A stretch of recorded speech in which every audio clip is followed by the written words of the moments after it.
নেক আমলের ওসিলা দিয়ে দোয়া কবুল হয়।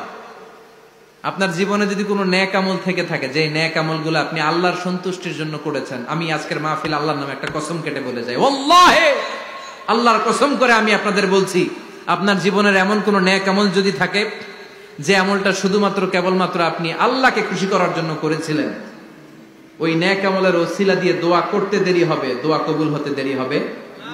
বিশ্বাস হয়? সন্দেহ লাগছে মনে হয়? বিশ্বাস হয় সবার?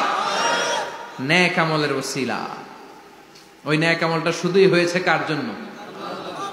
চোখের পানি ছাড়ছিলেন এক রাতে আল্লাহর ভয়ে, কাউরে দেখানোর জন্য না, ওই নেক আমল। রাত্রিবেলা হেঁটে যাচ্ছিলেন মসজিদের পাশ দিয়ে, দেখলেন দান বাক্স লেখা, কেউ নাই, কেউ নাই, কচকচে 500 টাকার নোট বের করে ঢুকাই দিছিলেন। এটা হচ্ছে শুধু আল্লাহরে দেখানোর জন্য নেক আমল, ঠিক কিনা? হাল্লাকা সিররুন ইনদাল্লাহ, তোমার আর তোমার রবের মাঝে গোপন কিছু আছে কি যেটা আল্লাহ ছাড়া কেউ জানে না? তোমার কি কোনো গোপন দান আছে কি যেটা আল্লাহ ছাড়া কেউ দেখেনি? সুবহানাল্লাহ পড়েন।